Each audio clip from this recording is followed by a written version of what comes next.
मसीह का तमाम ये तंबो दीवार है, जैसा ही रंगो रूप है पैसा ही माल है।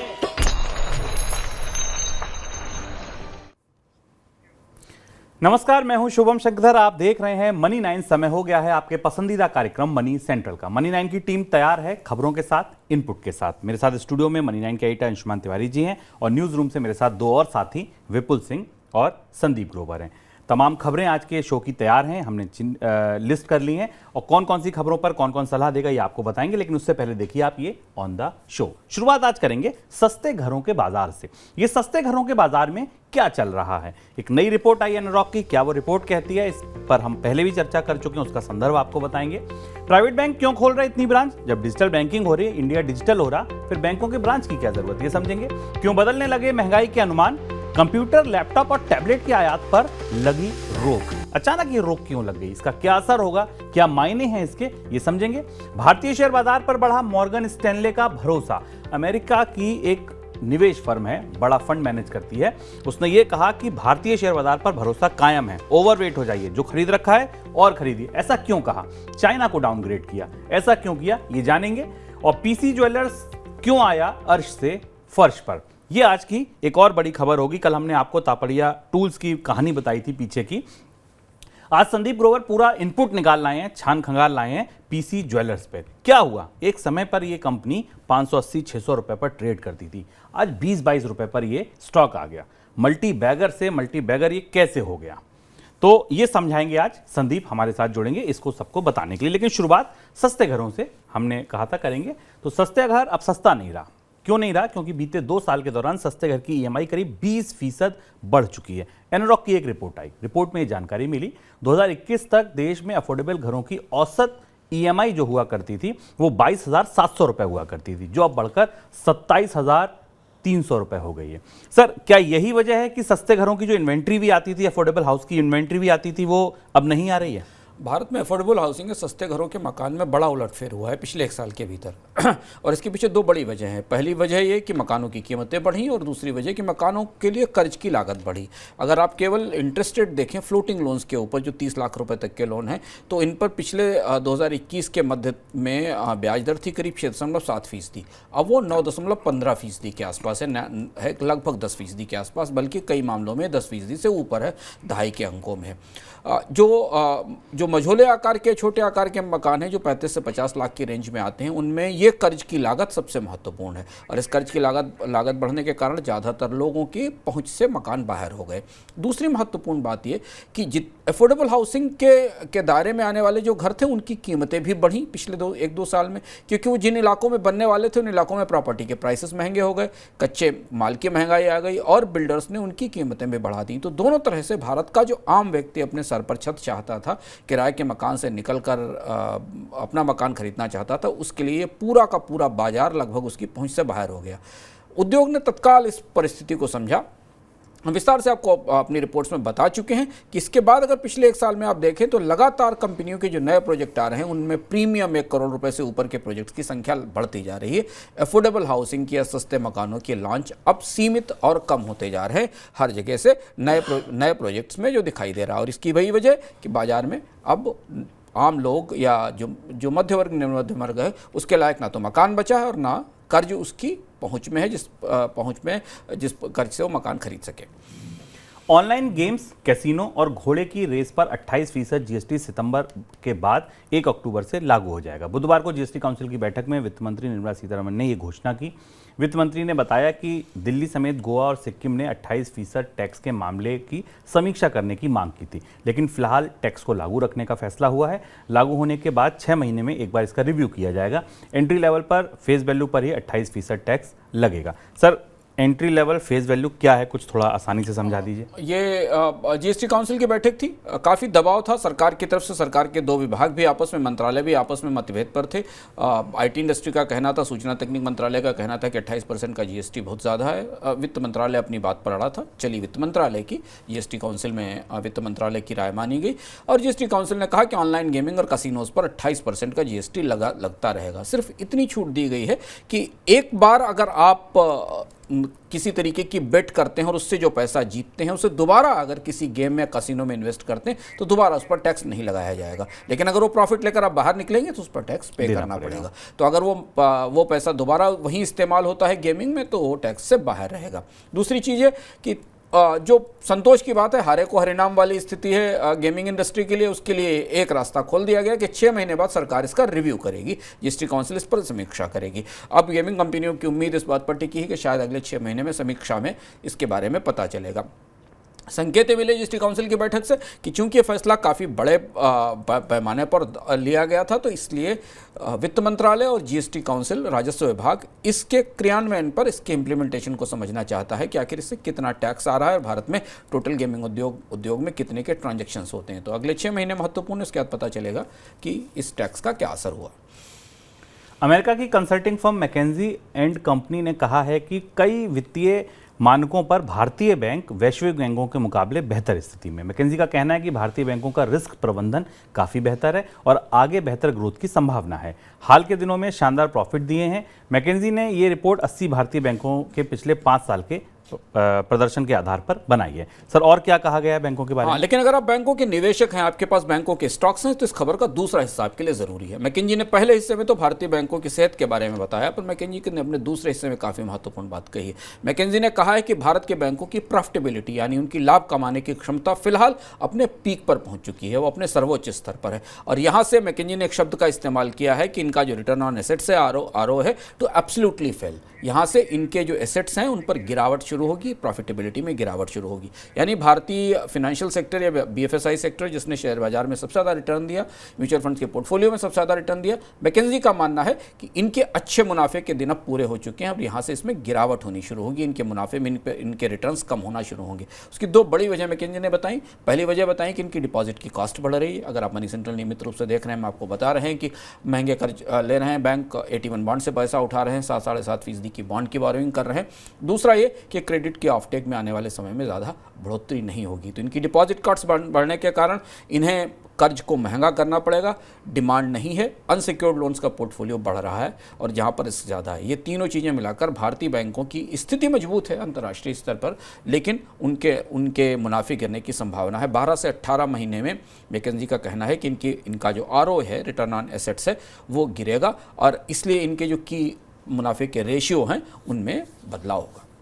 देश के निजी बैंक डिपॉजिट ग्रोथ को बढ़ाने के लिए अपनी शाखाओं के विस्तार पर ज़्यादा जोर दे रहे हैं। आईसीआईसीआई बैंक ने जून तिमाही के दौरान 174 नई शाखाएं खोली और देश भर में अब बैंक की कुल 6000 से शाखाएं पार हो गई हैं। एचडीएफसी बैंक ने भी जून तिमाही में 39 नई शाखाएं खोली। वित्त वर्ष 2022-23 के दौरान एचडीएफसी बैंक ने 1500 नई शाखाएं खोली थी और देश भर में एचडीएफसी बैंक की कुल शाखाएं अब बढ़कर 7900 के करीब पहुंच गई हैं। इसी तरह एक्सिस बैंक और इंडसइंड बैंक भी अपनी शाखाओं का विस्तार कर रहे हैं। सर, एक चीज़ समझ नहीं आती कि जैसे अब तो डिजिटल हो रही हैं चीज़ें, ऐप से सब कुछ हो जाता है। लोग, तो मुझे लगता है बैंकों में टियर 1 टियर 2 सिटीज़ की अगर बात करें या मेट्रोज़ की बात करें तो बैंकों में लोग जाते भी कम है। फिर ये बैंकों की ब्रांचों का विस्तार क्यों हो रहा है और कहाँ हो रहा है? ये महत्वपूर्ण घटनाक्रम है, बदलाव है। ये बात सामान्य रूप से हमें दिखाई देगी कि ज़्यादातर लोग डिजिटल बैंकिंग को प्रेफर कर रहे हैं। शहरों में लोग अब बैंक नहीं जाते हैं, लेकिन इसके बाद भी देश के प्राइवेट बैंक शाखाओं का विस्तार कर रहे हैं। जैसे करीब 174 ब्रांच तो आईसीआईसीआई बैंक ने खोली हैं, 39 ब्रांच के आसपास एचडीएफसी बैंक ने खोली हैं। इसकी सबसे बड़ी वजह यह है कि प्राइवेट बैंक डिपॉजिट जुटाने की होड़ में पिछड़ते हैं। प्राइवेट बैंक्स के पास ट्रांजैक्शंस तो बहुत ज़्यादा हैं, उनके ऐप पर लोग ऐप के इस्तेमाल से लोग ट्रांजैक्शन कर रहे हैं, पर डिपॉजिट्स के लिए उन्हें फिजिकली ग्राहक के पास पहुंचना होगा। और ये बात पिछले 1-2 साल में प्राइवेट बैंक्स ने अपने कारोबार में पाई है कि उन्हें छोटे कस्बों में और छोटे इलाकों में जाकर अपनी शाखाएं खोलनी होंगी और वहाँ शाखाओं में जाकर कन्वेसिंग करनी होगी। और इसलिए अगर आप ध्यान से बैंकिंग का परिवेश अपने आसपास देखते हो तो आपको दिखाई देगा कि अब ब्रांच की संख्या छोटे छोटे कस्बों में एक के अलावा 2-2, 3-3 ब्रांच तक खोली जा रही हैं एक बैंक की।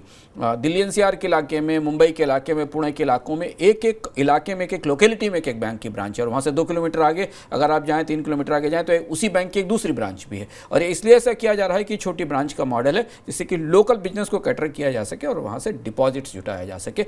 असली लड़ाई, असली होड़ अब जमा जुटाने की है। देश में ई कॉमर्स कारोबार के लिए जल्द नीति आ सकती है। रिपोर्ट में कहा गया है कि सरकार अगले 1 से 2 हफ्तों के दौरान कई नई ई कॉमर्स नीति का ड्राफ्ट जारी कर सकती है। बुधवार को केंद्रीय वाणिज्य मंत्री पीयूष गोयल ने फ्लिपकार्ट, अमेजन और टाटा डिजिटल जैसे दिग्गज ई कॉमर्स प्लेटफॉर्म के प्रतिनिधियों के साथ मुलाकात की है। बैठक में नई ई कॉमर्स नीति को लेकर चर्चा हुई। क्या कुछ हो सकता है इस ड्राफ्ट में सर? ई कॉमर्स पॉलिसी का इंतजार काफ़ी समय से किया जा रहा है, क्योंकि पिछले 3-4 साल में ई कॉमर्स स्पेस में काफ़ी चीज़ें बदली हैं, नियम भी बदले हैं, मोनोपोलीज भी बनना शुरू हुई हैं। केंद्र सरकार ई कॉमर्स कंपनियों के साथ विचार विमर्श के बाद एक नया जो ड्राफ्ट लाने वाली है, उसमें ये स्पष्ट किया जाएगा, दोबारा परिभाषित किया जाएगा, पहले किया जा चुका पर इसे दोबारा परिभाषित किया जाएगा कि ई कॉमर्स कंपनियों की इन्वेंट्री और मार्केट प्लेस मॉडल कैसे काम करेंगे। इन्वेंट्री का मतलब है कि वो अपने गोदाम बनाकर खुद सामान रखें, वहाँ खरीद कर रखें और उन्हें बेचें, और मार्केट प्लेस का मॉडल है कि वो बाकी डिस्ट्रीब्यूटर्स को अपने प्लेटफॉर्म पर आमंत्रित करें और वहाँ से उनका सेल कराएं। इस मामले में कई जगह वेयरहाउसिंग मॉडल और मार्केट प्लेस मॉडल के बीच में काफ़ी कन्फ्लिक्ट दिखाई दिया है। कई जगह कंपनियों ने इन्वेंट्री मॉडल का दुरुपयोग किया है, कई जगह कंपनियाँ अपने भी ब्रांड बेचने की कोशिश कर रही हैं। इसलिए ई कॉमर्स स्पेस में नियमों में बदलाव की ज़रूरत है। तो नई पॉलिसी आने वाली है जिस पर चर्चा शुरू हो गई है। आगे बढ़ते हैं दिन की सबसे बड़ी खबरों की तरफ।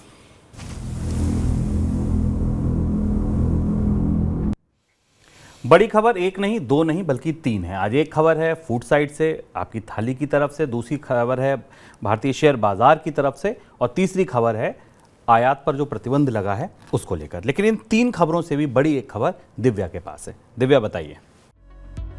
पूरे दिन ऑफिस में लैपटॉप चला के, फोन चला के आपकी आंखें तो थकी जाती होंगी, है ना? और अगर पूरे दिन की खबरों का लेखा जोखा चाहिए तो फिर शाम में एक बुलेटिन और देखो। और अगर मैं कहूँ कि आपको बस सुकून से आंखें बंद करनी है और फाइनेंस से जुड़ी दिन भर की जरूरी खबरें आपको पता लग जाएंगी, तो ये मुमकिन है मनी 9 सुपर ऐप के पॉडकास्ट के साथ। आपको करना क्या है? आपको मनी 9 सुपर ऐप ओपन करना है। आप खोलते ही आपके सामने दूसरे नंबर पर सुने का आइकॉन दिखेगा। उस पर टैप करेंगे तो आपके सामने मनी 9 के सभी पॉडकास्ट ओपन हो जाएंगे। अब आपको जो भी पॉडकास्ट सुनना है उस पर बस टैप कीजिए और आराम से सुकून से आंखें बंद कीजिए और आपकी जेब से जुड़ी खबरों को आराम से सुनिए। इसी पॉडकास्ट सेक्शन में आपको मनी 9 के अलग अलग पॉडकास्ट शो भी मिल जाएंगे, जैसे कि एक बार की बात है, जिसमें आपको अलग अलग देशों की इकोनॉमी से जुड़े किस्से सुनने को मिलेंगे। प्रॉपर्टी वाला पॉडकास्ट शो में रियल एस्टेट की दुनिया में क्या कुछ चल रहा है आप उससे रूबरू होंगे। ऐसे ही मनी 9 के 9 पॉडकास्ट शोज हैं जो आप कभी भी मनी 9 सुपर ऐप पर सुन सकते हैं। साथ ही आप श्रेणी में भी अपने मनपसंद का पॉडकास्ट सुन सकते हैं, जैसे कि अगर आपको डेली बुलेटिन सुनना है तो यहाँ क्लिक कीजिए। अगर आपको म्यूचुअल फंड से जुड़ी खबरें सुननी है तो इस पर क्लिक कीजिए। अगर आपको गोल्ड के बारे में जानना है तो गोल्ड के ऑप्शन को टैप कीजिए और कहानी, किस्से, साथ ही जानकारी से भरे पॉडकास्ट आराम से सुनिए सिर्फ मनी 9 सुपर ऐप पर। आज ही डाउनलोड करें। चलिए, अब दिव्या ने अपनी खबर बता दी, अब मैं आपको अपनी खबर बताता हूं। तो सबसे पहले बात करूंगा खाद्य महंगाई की। देश में खाद्य महंगाई को कम करने में सामान्य मॉनसून पर्याप्त नहीं होगा। रिसर्च एजेंसी क्रिसिल ने यह अनुमान में बताया। रिपोर्ट में अपनी कहा क्रिसिल ने कि अल नीनो के असर, एक्सट्रीम वेदर इवेंट और वैश्विक खाद्य महंगाई की वजह से खाद्य महंगाई को कम करना बड़ी चुनौती होगी। इस बीच देश में सब्जियां, खासकर टमाटर की महंगाई आसमान पर है। आपको पता है 300 रुपए किलो तक के भाव चले गए हैं रिटेल मार्केट में। कल मदर डेयरी पर 260 रुपए का भाव था। सोचिए, जब कोऑपरेटिव पर यह भाव है तो फिर बाजार में, रिटेल में तो महंगी कीमतें और ज़्यादा होंगी। टमाटर का भाव 300 रुपए के स्तर पर लंबे समय तक रह सकता है, इसको पार भी कर सकता है। उधर प्याज और आलू भी महंगे होने की आशंका है। महंगाई के मोर्चे पर और चिंताएं बढ़ने लगी हैं। इस साल देश में चीनी उत्पादन घटने की आशंका है, जिसकी वजह से चीनी के भाव बढ़ने का भी अनुमान है। सर, आकलन ये अचानक बदलने क्यों लगे? हमको तो ये लग रहा था कि हम सही ट्रैक पर हैं। आरबीआई लगातार जो अनुमान लगा रही थी, महंगाई गिरती चली जा रही थी, डिफ्लेशन तो ऐसी बातें अभी होने लगी थी 1 महीने पहले तक, सारे अनुमान पलट गए। खाद्य महंगाई शुरुआत से चुनौती थी। वो जो उत्साह बना था, जिसको हम यूफोरिया कहें, बना था, उस दौरान भी हमने मनी सेंट्रल की चर्चाओं में कहा था कि खाद्य महंगाई के स्तर पर कई सारे बड़े दबाव हैं जो खुलकर सामने आएंगे। हालांकि रिजर्व बैंक ने उस उत्साह के बाद अपने आप को करेक्ट भी किया और ये कहा कि खाद्य महंगाई को लेकर चुनौतियाँ बनी हुई हैं। अब ध्यान से अगर आप देखें तो भारत में जो फूड बास्केट है, जो इन्फ्लेशन का इंडेक्स है, जिस इंडेक्स के आधार पर बाजार में ब्याज दरें तय होती हैं, उसमें खाद्य सामानों का हिस्सा करीब 39 से 40% है। और उस पूरी बास्केट में अब बढ़ोतरी दिखाई दे रही है। सब जगह, सारी जगह। मानसून सामान्य है या असामान्य है ये तय करना इस साल बेहद मुश्किल है, क्योंकि मानसून में दोनों तरीके की परिस्थितियां हैं, सूखा भी और बाढ़ भी है, जो सामान्य रूप से नहीं होता है। दुनिया भर की सारी एजेंसियां, क्रिसिल और बाकी लोग भारत की महंगाई को लेकर आकलन बदलने लगे हैं। जून में जब महंगाई का आंकड़ा आया, खुदरा महंगाई का, और महंगाई की दर 4.8% थी, यानी 5% से नीचे थी, तो काफ़ी उत्साह दिखाई दिया सरकार और सारे सबके भीतर कि नहीं, महंगाई को नियंत्रण में कर लिया गया। लेकिन वो सारी परिस्थिति 1 महीने के भीतर बदल गई। अब गेहूं, चावल, चीनी, दालें, मसाले, सारा, पूरी बास्केट, अंडे, मीट, सारी की सारी फूड बास्केट में अब तेज़ी दिखाई दे रही है। और इसलिए क्रिसिल ने जो बात कही वो महत्वपूर्ण है कि भारत की महंगाई अब केवल मानसून से नियंत्रित नहीं होती। भारत की महंगाई को प्रभावित करने वाले और भी कारण, और ध्यान रखें कि बारिश है पर अल नीनो का खतरा बना हुआ है, और अल नीनो का खतरा आने वाले 1-2 महीनों में और ज़्यादा दिखाई देगा जब ड्राई वेदर बनना शुरू होगा, ये माना जा रहा है। दूसरी तरफ मॉर्गन स्टैनली ने भी कहा अपनी ताजी रिपोर्ट में कि भारत की महंगाई अगली तिमाही में 6% का स्तर पार कर जाएगी, यानी जो रिजर्व बैंक का सहनीय स्तर है उससे ऊपर पहुंच जाएगी। रिजर्व बैंक की तरफ से भी अभी आकलन आने हैं, लेकिन संकेत इस बात का है कि खाद्य महंगाई का जो मौजूदा रुख है वो वापस इसे 6 से 7% के आसपास ले जा सकता है। इधर देश में गेहूं की सप्लाई बढ़ाने के लिए सरकार गेहूं आयात कर सकती है। जी हां, गेहूं के आयात की भी नौबत आ सकती है। सरकार रूस से 90 लाख टन गेहूं आयात के लिए डील करने पर विचार कर रही है। देश में गेहूं की महंगाई को घटाने के लिए सरकार ने कई कदम उठाए हैं, लेकिन मंडियों में भाव सरकार के तय समर्थन मूल्य से बहुत ऊपर चल रहा है। मंडी चलिए, गुरुवार को दिल्ली में गेहूं का थोक भाव 2510 रुपये प्रति क्विंटल दर्ज किया गया, जबकि समर्थन मूल्य कितना है, 2125 रुपये। तो ये अंतर अभी भी कम नहीं हुआ। ये हमने देखा जब पीक अराइवल था, जब गेहूं लगातार मंडियों में आ रहा था, तब भी ये महंगाई बनी हुई थी। सर, क्या लगता है आपको कि इसीलिए आयात की बात होने लगी? ये बहुत बड़ा घटनाक्रम होगा अगर ऐसा होता है, जिसकी संभावनाएं और संकेत बनते दिखाई दे रहे हैं। इस बात की संभावना बनती दिखाई दे रही है कि भारत को लगभग 9 मिलियन टन, 90 लाख टन गेहूं का आयात करना पड़ेगा, और ये आयात रूस से होगा और G2G गवर्नमेंट और गवर्नमेंट के आधार पर होगा। ये परिस्थिति एकदम पिछले 1 साल में, पिछले 18 महीनों में बदल गई। दुनिया का सबसे बड़ा खाद्य निर्यातक, सबसे बड़ा गेहूं निर्यातक, सबसे बड़ा चावल निर्यातक, दुनिया की सबसे बड़ी खाद्य अर्थव्यवस्थाओं में एक, अचानक भारत अब इस स्थिति में पहुंच गया कि उसे गेहूं का आयात करना पड़ेगा, वीट का इंपोर्ट करना पड़ेगा। फूड बास्केट में गेहूं के असर या उसकी महंगाई की बात आपको शुभम ने बताई। सबसे बड़ी चुनौती भारत में लगातार 2 फसलों में, और तीसरी फसल अभी सामने है, रबी की फसल में और खरीफ की फसल में अनाज के उत्पादन में के अनुमानों को लेकर समस्या है। रबी की फसल में अनाज का उत्पादन अच्छा नहीं हुआ पिछले साल, क्योंकि मौसम का असर था। खरीफ के उत्पादन में बुआई तो ठीक है, पर यील्ड कितनी होगी, पैदावार कितनी होगी, इसको लेकर खतरा दिखाई दे रहा है। और इसलिए सरकार का जो के अनाज भंडार हैं वो भी सीमित हैं। आपको याद होगा कि सरकार ने अपने अनाज भंडारों से राज्यों को गेहूं की चावल की आपूर्ति भी रोक दी थी, और उसे संतुलित करने के लिए। लेकिन अब वो नौबत आ गई है, बाज़ार में ऐसा दिखाई देता है कि सरकार गेहूं के आयात की कोशिश करेगी। आयात की कोशिश करने से एक मनोवैज्ञानिक असर बाज़ार पर दिखाई देगा। अगर आयात खुला तो बाज़ार में कीमतों में कमी आएगी। पर इसका दूसरा पहलू ये भी है कि दुनिया के बाज़ार में गेहूं की कीमतें ऊपर हैं और कमी है, क्योंकि अगर रूस उस ग्रेन डील में वापस नहीं लौटता है, रूस और यूक्रेन से अनाज की आपूर्ति नहीं होती, तो दुनिया का सबसे बड़ा गेहूं कंज्यूमर या गेहूं उत्पादक देश अगर बाजार में गेहूं खरीदने पहुंचेगा भारत, तो कीमतें और ऊपर जाएंगी। भारत की खाद्य अर्थव्यवस्था इस ज़बरदस्त उलझन में फंसी हुई है, और इसमें देखना होगा कि क्या भारत गेहूं आयात करने की नौबत के करीब पहुंच चुका है। इस बीच सर, ये गेहूं के आयात के अलावा अगर हम दूसरी कमोडिटीज़ भी देखें, दाल हो गया, खाद्य तेल हो गया, चीनी हो गई, इस मोर्चे पर भी आपको लगता है चिंताएं उभर रही हैं लगातार? दाल को लेकर काफ़ी चुनौतियां हैं। दाल की समस्या अब स्थिति ये है कि दाल की शॉर्टेजेस जिस लेवल पर है कि सरकार को ये गारंटी देनी पड़ी है मोजाम्बिक को, जहाँ से दाल आती है, कि जितनी भी मात्रा में मोजाम्बिक में दाल उपलब्ध होगी उसका इंपोर्ट किया जाएगा। आपको याद होगा पिछले 1-2 महीने से सरकार ने दाल का स्टॉक बनाने की, बाजार में इंटरवीन करने की और बहुत जगह से आयात खोलने की कोशिश की गई थी, और दाल को मार्च में ही OGL कैटेगरी में, यानी फ्री इंपोर्ट कैटेगरी में, फ्री कैटेगरी में डाल दिया गया था ओपन जनरल लाइसेंस के तहत। और अब सरकार को आगे आकर सप्लायर्स को एक गारंटी देनी पड़ी है कि इसमें कोई कोटा लागू नहीं होगा, जितनी दाल उपलब्ध होगी वो मंगाई जा सकेगी।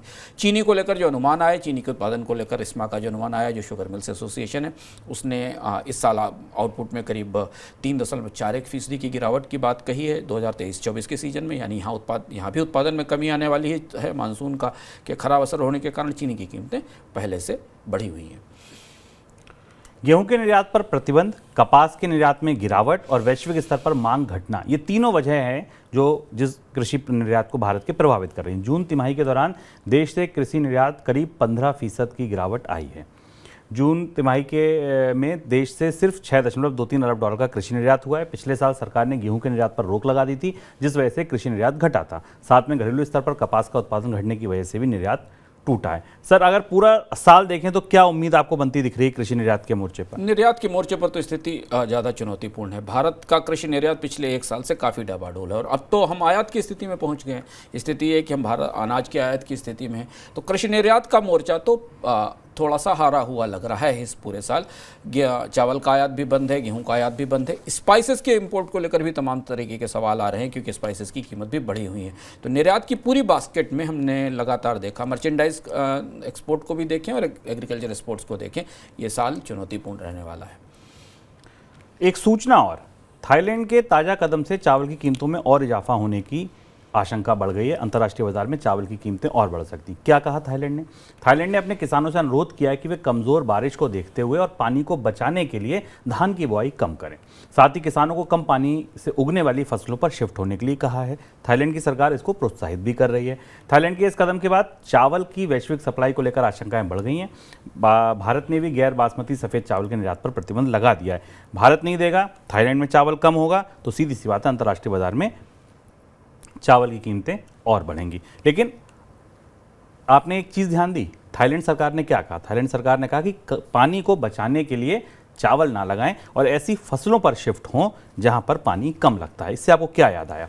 इससे याद आया वो इकोनॉमिकम जो हमने किया था, जिसमें हमने ये बताया था कि पूरी दुनिया के देश कैसे पानी को बचाने के लिए ऐसी फसलों पर शिफ्ट हो रहे हैं, या भारत जिस निर्यात को लेकर बहुत अपना पीठ थपथपाता है, वहाँ दरअसल हम कितना पानी सोख रहे हैं। तो ये इकोनॉमिकम आप फिर से पूरा देखिए। थाईलैंड के इस फैसले की रोशनी में आप वो पूरा इकोनॉमिकम रिविजिट कीजिए कि कौन से देश क्या निर्यात कर रहे हैं, क्या निर्यात नहीं कर रहे हैं, संसाधन होने के बाद भी क्यों नहीं कर रहे हैं। इसका लिंक आपको आज के डिस्क्रिप्शन बॉक्स में मिल जाएगा। एक बड़ी खबर समाप्त यहाँ पर, दूसरी पर आगे बढ़ते हैं। केंद्र सरकार ने देश में कंप्यूटर, लैपटॉप और टैबलेट के आयात पर रोक लगा दी। आयात पर रोक के लिए गुरुवार को अधिसूचना भी जारी हो गई। रोक तुरंत प्रभाव से लागू भी हो गई। सरकार की तरफ से जारी अधिसूचना के अनुसार कंप्यूटर, लैपटॉप और टैबलेट का आयात अब रिस्ट्रिक्टेड श्रेणी में रहेगा। यानी कि पहले तो जिसे जो करना है इंपोर्ट कीजिए, आप भी को भी करना है तो ठीक है, आप चीन से संपर्क कीजिए, कंसाइनमेंट मंगाइए, हो गया इंपोर्ट। लेकिन अब आपको हर इंपोर्ट के लिए परमिशन लेनी पड़ेगी, लाइसेंस लेना पड़ेगा। अगर इंपोर्ट जरूरी है तो उसके लिए वैध इंपोर्ट लाइसेंस लागू होगा। हालांकि बैगेज नियमों के तहत इंपोर्ट होने वाले इन प्रोडक्ट को प्रतिबंध नहीं किया गया है। सर, अचानक इतनी सख्ती पाबंदी क्यों? ये बेहद चौंकाने वाला फैसला था। आज सुबह फैसला आया जो कॉमर्स मिनिस्ट्री की तरफ से अधिसूचना जारी की और उसके बाद पूरे इलेक्ट्रॉनिक्स मार्केट में, बाजार में काफ़ी हड़कंप मच गया। सरकार का जो फैसला है उसके पीछे दो बड़ी वजह दिखाई देती। पहले तो मैं समझना जरूरी कि इसमें क्या क्या चीज़ें प्रतिबंधित की गई हैं। इसमें लैपटॉप, टैबलेट्स, सर्वर्स, इसके अलावा जो स्मॉल कंप्यूटर्स हैं, पूरा का पूरा जो बास्केट है, पूरी की पूरी जो फैमिली है कंप्यूटर हार्डवेयर की, उसका एक बहुत बड़ा हिस्सा प्रतिबंध के दायरे में डाल दिया गया है। प्रतिबंध इस तरीके का है कि अब कोई भी आयात लाइसेंस के बगैर नहीं होगा, जबकि रिस्ट्रिक्टेड पॉलिसी में होगा किसी भी आयातक को जाकर लाइसेंस लेना पड़ेगा। ये फैसला शायद इसलिए लिया गया, दो बड़ी वजह थी। एक तो ये कि देश में कंपनियों को तमाम कोशिशों के बावजूद कंपनियां भारत में इलेक्ट्रॉनिक सामानों का उत्पादन नहीं कर पा रही हैं। और आज जब ये फैसला लिया गया तो वो दिन है जब कैबिनेट सेक्रेटरी की अध्यक्षता में PLI स्कीम की समीक्षा चल रही है। आपको याद होगा कि भारत सरकार एक प्रोडक्शन इंसेंटिव स्कीम लाई थी, जो भारत की सबसे बड़ी स्कीम थी, जिसमें बजट से पैसा दिया जाता था कंपनियों को उत्पादन करने के लिए। इस स्कीम के बाद भी भारत में इलेक्ट्रॉनिक्स निर्यात में कमी नहीं आई। भारत के सबसे बड़े इलेक्ट्रॉनिक्स आयात या इंपोर्ट में इलेक्ट्रॉनिक्स आयात में कमी नहीं आई, क्योंकि भारत का इलेक्ट्रॉनिक्स आयात भारत के सबसे बड़े इंपोर्ट्स का एक हिस्सा है। और इसमें कमी ना होने के कारण सरकार को ऐसा महसूस हो रहा है कि देश में दुनिया भर की कंपनियां जो लैपटॉप और कंप्यूटर्स बेच रही हैं वो बाहर से इंपोर्ट होकर आ रहे हैं। इसलिए यह सख्ती काफ़ी बड़ी सख्ती है, किस्म का क्रैकडाउन है जो इंपोर्ट पर सरकार ने इम्प्लीमेंट कर दिया है। सर इसमें क्या कुछ रियायतें भी हैं? बहुत सीमित सी रियायतें हैं। रियायतें ये हैं कि अगर आप रिसर्च के लिए, प्रोडक्ट की जांच के लिए, बाकी चीज़ों के लिए लैपटॉप और कंप्यूटर लाते हैं तो आप ला सकते हैं, लेकिन उन रियायतों में भी बेहद सख्त शर्तें लगी हुई हैं। अब सोचिए कि सरकार के भीतर इलेक्ट्रॉनिक्स आयात बढ़ने को लेकर दबाव कितना ज़्यादा है कि वो ये इस तरीके के जो 20 के आसपास पीसेज मंगाने की शर्त है कि ऐसे 20 पीसेज आप एक बार मंगा सकते हैं। इनको मंगाने के बाद, इनका इस्तेमाल करने के बाद इनको डिस्ट्रॉय कर देना होगा। इन्हें बाजार में बेचा नहीं जा सकेगा या इन्हें री एक्सपोर्ट किया जा सकेगा। अगर आप चाहें तो इसे दोबारा एक्सपोर्ट कर सकते हैं, पर इन्हें बाजार में नहीं बेचा जा सकेगा। यानी जो इस लाइसेंस के तहत आए हुए, सुविधाओं के तहत आए हुए, छूट के तहत आए हुए सामान हैं, उनके इस्तेमाल के बाद उन्हें बाजार में पुराने कंप्यूटरों को बेचने की छूट नहीं होगी। केवल बैगेज अलाउंस में अगर आप 1 या 2 पीस लैपटॉप के लेकर आते तो उसकी छूट बनी रहेगी। सर फैसले का तत्काल असर? बड़ा असर है। आप कभी कल्पना नहीं कर सकते, सोच नहीं सकते कि हम उस स्थिति में अचानक पहुंच गए जहां देश भर में आईटी क्रांति, डिजिटल इंडिया, इस सब की बात हो रही है और सरकार जो उसके मुख्य उपकरण उन्हीं के इंपोर्ट पर प्रतिबंध लगा दे रही है। ये बेहद चौंकाने वाला फैसला है। इसका बड़ा असर आपको भारत के पूरे तमाम उद्योगों पर दिखाई देगा, क्योंकि सारे उद्योगों को इन इक्विपमेंट्स की ज़रूरत है। एक छोटे से दफ्तर को लेकर, एक छोटे से कैफ़े से लेकर एक बड़ी कंपनी तक को लैपटॉप की कीमतें, डेस्कटॉप की कीमतें, सर्वर की कीमतें, इससे जुड़े इक्विपमेंट की कीमतें प्रभावित होती हैं। अगले ही 1-2 दिन में आपको पूरे देश के बाजार में लैपटॉप्स की कीमतों में बड़ी बढ़ोतरी दिखाई देगी, टैबलेट कंप्यूटर्स की कीमतों में बड़ी बढ़ोतरी दिखाई देगी। दूसरी चीज़ है कि कंपनियों के आईटी बिल्स बढ़ जाएंगे, महंगे हो जाएंगे, क्योंकि लगातार खरीदी जाने वाली चीज़ें हैं जो बदली जाती हैं। तीसरी और महत्वपूर्ण असर ये होगा कि आयात तो होगा, लेकिन वो रिस्ट्रिक्टेड इंपोर्ट लाइसेंस के तहत होगा, यानी प्रक्रिया लंबी हो जाएगी। एक लंबी प्रक्रिया के तहत लाइसेंस परमिट राज के तहत उसे लाया जाएगा। ये फैसला भारत की इलेक्ट्रॉनिक्स इंडस्ट्री को, भारत के इलेक्ट्रॉनिक्स खपत को और कंपनियों की इलेक्ट्रॉनिक्स की लागत को प्रभावित करेगा। और यहाँ ध्यान रखना ज़रूरी है कि अभी भी भारत में बहुत सारे इलेक्ट्रॉनिक सामानों का आयात सामान्य नहीं हो पाया है। एक तरफ इंपोर्ट बढ़ रहा है सामानों का, लेकिन दूसरी तरफ कोविड के असर के कारण कई सारी सप्लाई चेन आज भी डिस्टर्ब हैं और पूरी तरह से आयात नहीं हो पा रहा है। तो इस फैसले का असर हम इस पर करीब से निगाह रखेंगे मनी 9 की टीम, और आपको बताएंगे कि बाजार में कीमतों पर इसका क्या असर हुआ। भारत में निवेश करने वाले विदेशी निवेशक इन दिनों दुविधा में हैं। यहाँ से हमारी शुरू होती है तीसरी सबसे बड़ी खबर। निवेश करने के लिए एक तरफ भारतीय शेयर बाजार है और दूसरी तरफ अमेरिकी सरकार के बॉन्ड। ये दुविधा इसलिए है क्योंकि दोनों पर मिलने वाला रिटर्न लगभग एक सा हो गया है। मसलन सेंसेक्स की अर्निंग यील्ड, यानी कि कितना मुनाफा होगा एक साल में अगर आज सेंसेक्स में पैसा लगाएं, उसको कहते हैं अर्निंग यील्ड। सेंसेक्स की अर्निंग यील्ड और अमेरिका के बॉन्ड की यील्ड का अंतर 0 हो गया है। यह खबर भारतीय शेयर बाजार के लिहाज से बिल्कुल अच्छी नहीं है, क्योंकि अगर बिना रिस्क के निवेशकों को उतना ही रिटर्न मिलने की उम्मीद होगी तो वो शेयर बाजार की जगह बॉन्ड में पैसा लगाएंगे। आपको बता दें कि भारतीय शेयर बाजार में बीते कुछ रोज से बिकवाली देखने को भी मिल रही है। सर क्या मतलब है इस खबर का भारतीय बाजारों के लिए? शेयर बाजारों के लिए खबर अच्छी नहीं, जैसा शुभ ने बताया, क्योंकि खासतौर से शेयर बाजार में विदेशी निवेशकों के लिए खबर अच्छी नहीं है। भारतीय निवेशकों के लिए तो इसका असर इतना नहीं है, क्योंकि विदेशी निवेशक हमेशा इस आर्बिट्राज पर, इस अंतर पर काम करते हैं कि वो जिस बाजार में पैसा लगा रहे हैं और जिस लागत पर पूंजी ला रहे हैं उसके बीच में फ़र्क क्या है। अंतर ये दिख रहा है, जो अभी ताज़ा आंकड़ा आया है, कि सेंसेक्स की जो अर्निंग यील्ड थी बुधवार तक के आंकड़े के हिसाब से वो 4.01% थी, जबकि अमेरिकी सरकार के 10 साल के ट्रेजरी बॉन्ड की जो यील्ड है वो आज बुधवार तक 4.12% थी। यानी अब अमेरिका का निवेशक जितने रिटर्न के लिए भारत में पैसा लगाएगा, भारत के शेयर बाजार में पैसा लगाकर जितना रिटर्न हासिल करेगा, उतना ही रिटर्न वो अमेरिका के अपने बॉन्ड्स में भी लगाकर कर सकता है। यहाँ से शेयर बाजार में अब गिरावट का अंदेशा है। विदेशी निवेशक यहाँ से बेचने की शुरुआत भी कर सकते हैं, क्योंकि उसकी बड़ी वजह यह है कि या तो अमेरिका में ब्याज दरें तत्काल कम होना शुरू हो और ये स्प्रेड कम हो जाए और भारतीय शेयर बाजार के पक्ष में रिटर्न दिखाई देने लगे। अमेरिका में ब्याज दरें 0.5%, 2% कम हो जाए और फिर वहाँ 1-2% का रिटर्न आना शुरू हो, या भारतीय शेयर बाजार में अचानक रिटर्न ऊपर चले जाएँ इतने, या भारतीय शेयर बाजार में कंपनियों को ऐसे रिटर्न मिलने लगे जिससे कि शेयर बाजार के निवेशकों को फ़ायदा हो। ये बड़ा एडवांटेज कम हो रहा है और इसलिए भारतीय शेयर बाजार में इसका असर विदेशी निवेशकों की बिकवाली के रूप में सामने आ सकता है। हालांकि हमने विदेशी निवेशकों के निवेश में भी बढ़ोतरी देखी है। जनवरी के बाद से, फरवरी के बाद से भारत में विदेशी निवेशकों ने अपना नया निवेश शुरू किया है। लेकिन अर्निंग यील्ड्स को एक ऐसा हिस्सा है, एक किस्म की दरार है, खतरनाक बिंदु है, जहाँ से बाजार डामाडोल हो सकता है।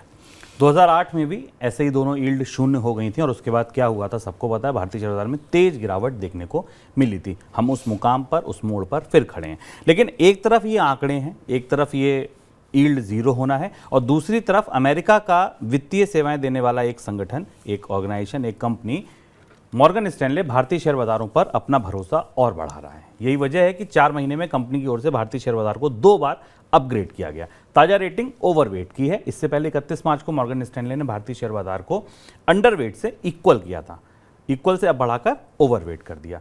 इतना ही नहीं किया, चीन के बाजार को मॉर्गन स्टैनले ने डाउनग्रेड किया है।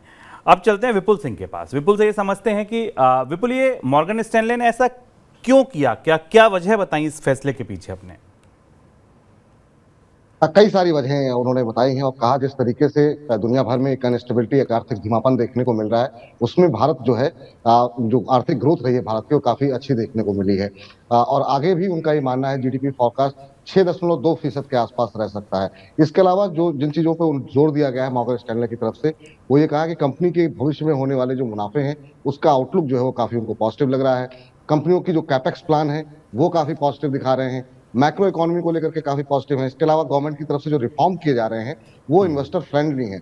लगातार जिस तरीके से विदेशी निवेश आ रहा है वो भी एक बड़ा सकारात्मक कदम है। इसके अलावा लेबर प्रोडक्टिविटी जिस तरीके से बढ़ रही है, भविष्य में जो एक्सपोर्ट बढ़ता हुआ बढ़ने की उम्मीद है, ये तमाम चीजें पॉजिटिव रही हैं। इसके अलावा जो भारत की जो डॉलर में ईपीएस है वो बाकी इमर्जिंग देशों के मुकाबले काफी बेहतर है।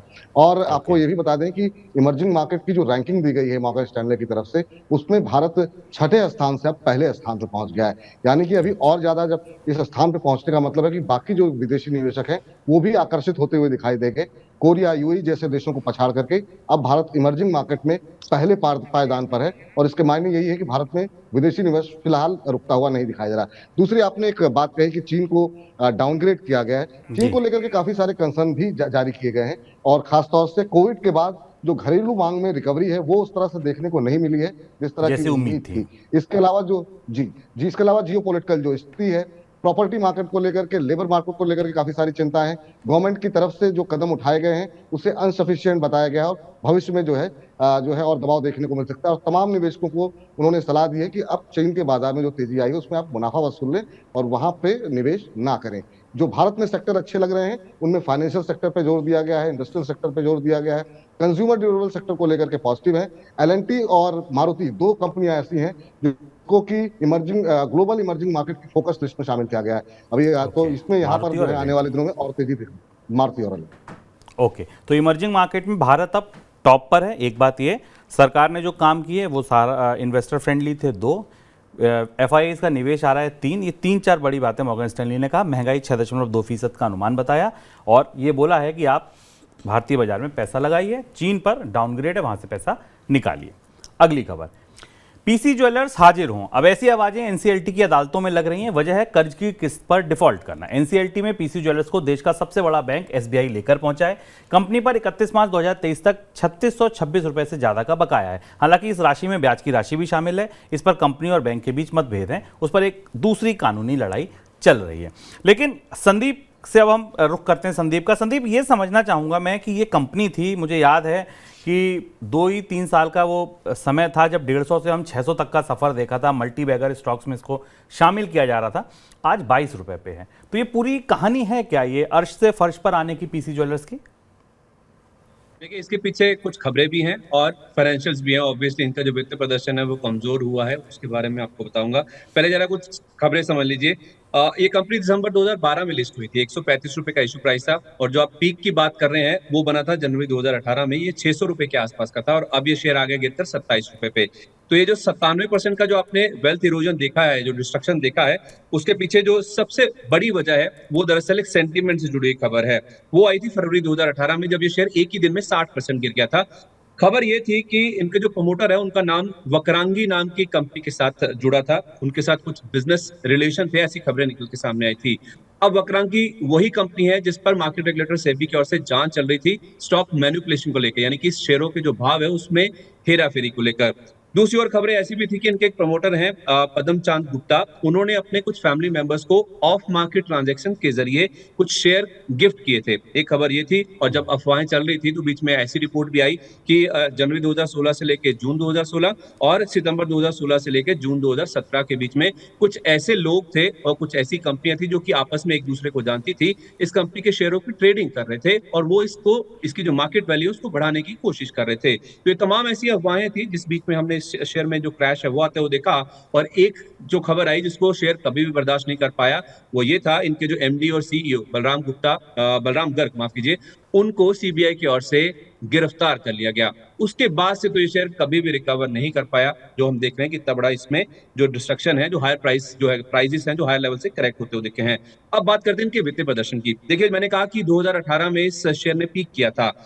मार्च 2018 में इस कंपनी के ऊपर 1025 करोड़ रुपए का कर्ज था, वो अगले साल बढ़कर 2090 करोड़ रुपए हो गया और अब तो आप जान ही रहे हैं कि 3630 करोड़ रुपए के आसपास का कर्ज है।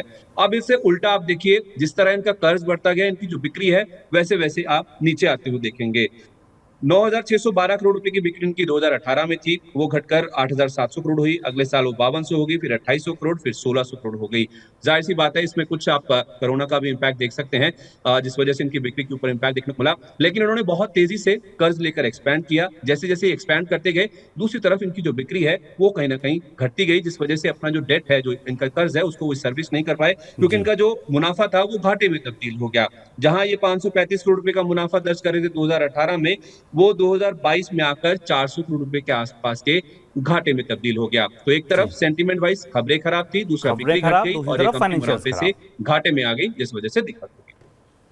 बिल्कुल, तो एक तरफ आप कर्ज लेते चले गए, दूसरी तरफ बिक्री गिरती चली गई और तीसरी तरफ आपके प्रमोटर्स कुछ ऐसा कर रहे थे जो नहीं करना चाहिए था। आपके नाम जुड़े ऐसे लोगों के साथ जो इनसाइडर ट्रेडिंग में थे, सीबीआई आपके प्रमोटर को उठाकर ले गई। तो ये तमाम चीज़ें तो कभी भी बाजार के लिए, निवेशकों के लिए तो अच्छी नहीं, इसलिए निवेशक निकल गए। 600 वाला शेयर 27 रुपये पर आ गया। आगे बढ़ते हैं मनी सेंट्रल झटपट की ओर।